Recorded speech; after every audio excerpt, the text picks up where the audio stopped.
जय हिंद मेरे प्यारे विद्यार्थी, कैसे हैं आप लोग। उम्मीद करते हैं कि आप लोग बहुत अच्छे होंगे। चलिए आइए हम लोग अब पढ़ाई की बात कर लेते हैं। आज हम लोगों को क्या पढ़ना है? ऊष्माशोषी रासायनिक अभिक्रिया। ऊष्माशोषी रासायनिक अभिक्रिया। इससे पिछले क्लास में हम लोग ऊष्माक्षेपी रासायनिक अभिक्रिया को समझा था। अगर ऊष्माशोषी रासायनिक अभिक्रिया को अच्छे से समझना है तो इससे पिछला क्लास पहले देखिएगा ऊष्माक्षेपी रासायनिक अभिक्रिया का। चलिए आइए हम लोग समझते हैं कि ऊष्माशोषी रासायनिक अभिक्रिया क्या होता है। तो यहां नाम में ही अर्थ छुपा हुआ है कि ऊष्माशोषी, यानी जिसमें ऊष्मा का क्या हो, अवशोषण हो।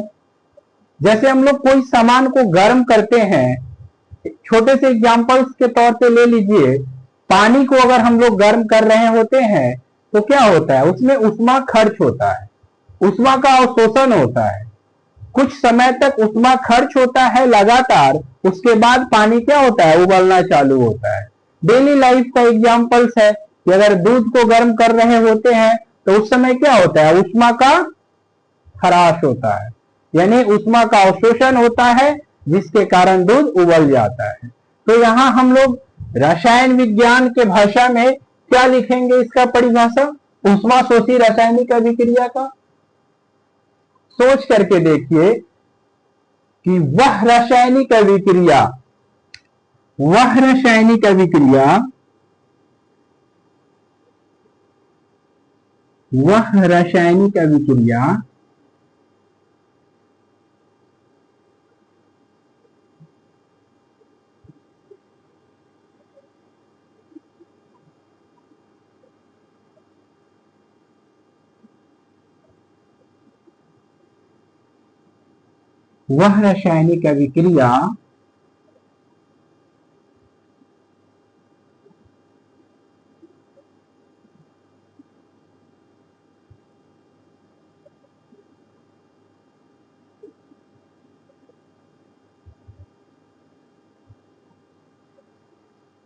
वह रासायनिक अभिक्रिया जिसमें अभिक्रिया के दौरान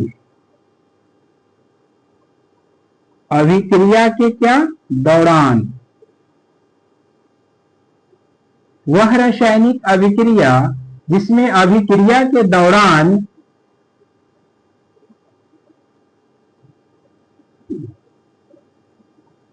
ऊष्मा का अवशोषण होता हो।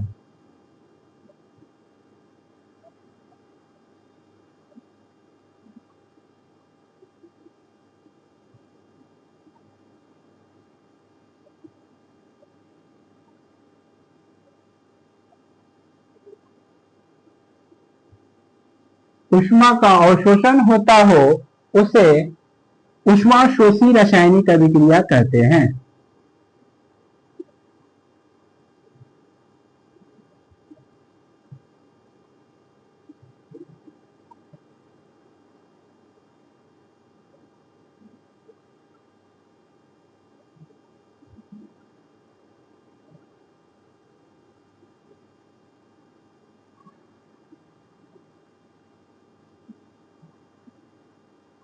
चलिए आइए, हम लोगों ने लिखा कि वह रासायनिक अभिक्रिया जिसमें अभिक्रिया के दौरान ऊष्मा का अवशोषण होता हो। अभिक्रिया के दौरान यानी अभिक्रिया के समय। दौरान का मतलब क्या होता है, दौरान का मतलब होता है समय, यानी उस समय, अभिक्रिया के समय। अभिक्रिया के समय क्या होता हो, ऊष्मा का अवशोषण होता हो, यानी जब रासायनिक अभिक्रिया हो रही होगी तो उस समय ऊष्मा का अवशोषण हो रहा होगा। ठीक है, तो अब हम लोग कुछ एग्जांपल्स देख लेते हैं, क्योंकि एग्जांपल्स से समझने में अच्छा लगता है और एग्जांपल्स देना चाहिए। तो आइए हम लोग क्या एग्जांपल्स लेने वाले हैं। कैल्शियम कार्बोनेट का नाम सुने होइएगा आप लोग। किसका? कैल्शियम कार्बोनेट का। इस कैल्शियम कार्बोनेट को जब हम लोग गर्म करते हैं तो ये कैल्शियम कार्बोनेट गर्म होने के पश्चात दो भागों में बट जाता है, CaO प्लस CO2। इस कैल्शियम कार्बोनेट को जब हम लोग गर्म कर रहे होते हैं तो ये गर्म होने के पश्चात दो भागों में बट जाता है, एक CaO कैल्शियम ऑक्साइड और दूसरा कार्बन डाइऑक्साइड। ठीक है, ये जो ट्रायंगल्स त्रिभुज का सिंबल देख रहे हैं इसका मतलब होता है गर्म करना। क्या होता है? गर्म करना। इस त्रिभुज का सिंबल आप लोग जब भी रासायनिक अभिक्रिया में देखे तो समझ जाइएगा कि ये गर्म किया जा रहा है। ठीक है प्यारे बच्चों, फिर से हम लोग इस रासायनिक अभिक्रिया को समझे।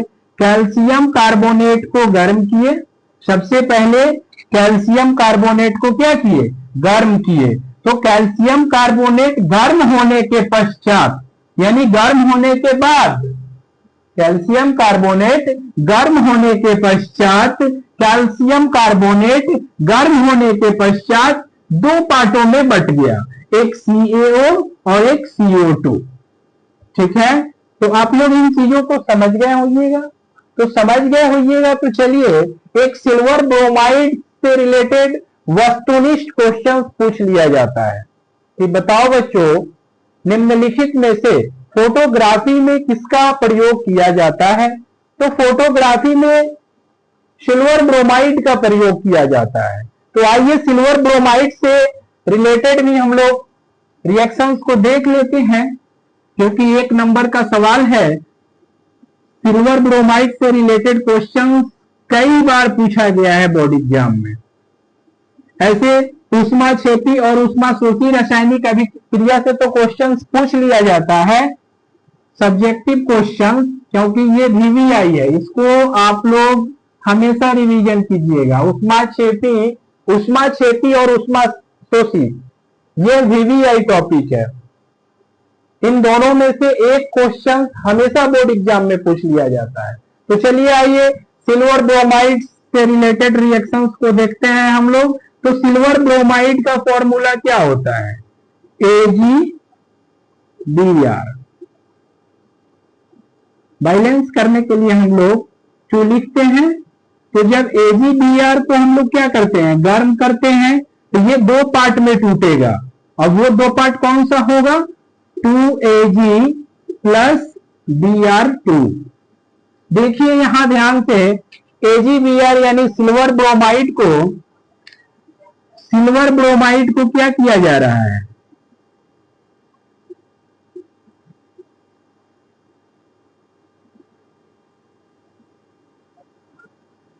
सिल्वर ब्रोमाइड को जब हम लोग गर्म कर रहे हैं तो यही सिल्वर ब्रोमाइड दो भागों में बट जा रहा है, एक तो सिल्वर और दूसरा भाग क्या है? ब्रोमाइड।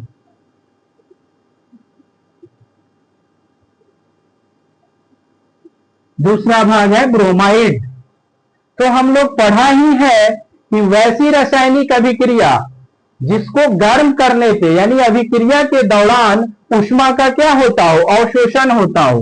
तो जब AgBr को हम लोग गर्म कर रहे हैं तो ये दो पार्टों में बट जा रहा है। पहला पार्ट है Ag जिसको सिल्वर कहते हैं और दूसरा पार्ट है Br2 सिल्वर ब्रोमाइड, यानी ये ब्रोमाइड है और ये सिल्वर है।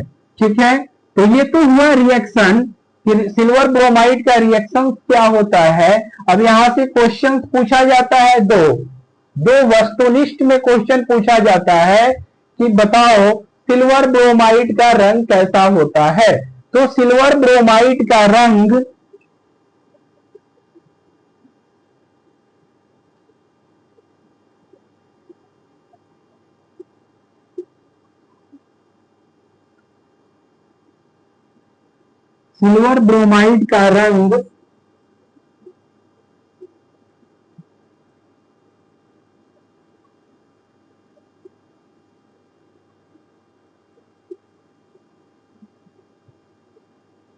उजला होता है। सिल्वर ब्रोमाइड का रंग कैसा होता है? उजला होता है। सिल्वर ब्रोमाइड का उपयोग कहाँ किया जाता है? तो सिल्वर ब्रोमाइड का उपयोग फोटोग्राफी में किया जाता है। सिल्वर ब्रोमाइड का उपयोग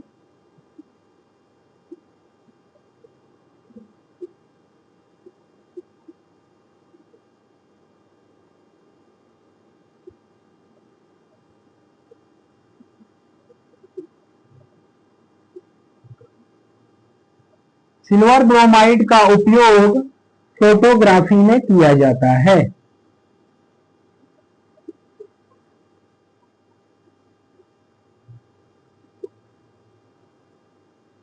फोटोग्राफी में किया जाता है।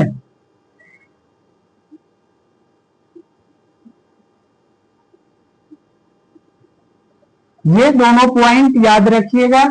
यहां से वस्तुनिष्ठ क्वेश्चन पूछने की संभावना होती है और कई बार पूछा भी गया है कि बताओ बच्चों सिल्वर ब्रोमाइड का रंग कैसा होता है? तो सिल्वर ब्रोमाइड का रंग उजला होता है। सिल्वर ब्रोमाइड का उपयोग कहां किया जाता है? तो सिल्वर ब्रोमाइड का उपयोग फोटोग्राफी में किया जाता है। तो उम्मीद करते हैं कि आप लोग आज का क्लास अच्छे से समझे होंगे और नोट्स भी बनाएंगे अच्छे से, क्योंकि यहां से क्वेश्चंस हमेशा पूछ लिया जाता है। तो प्यारे बच्चों आज के लिए इतना ही। जय हिंद। फिर हम लोग मिलेंगे दूसरे क्लास में। तब तक के लिए मन लगा करके पढ़िए आप लोग। जय हिंद।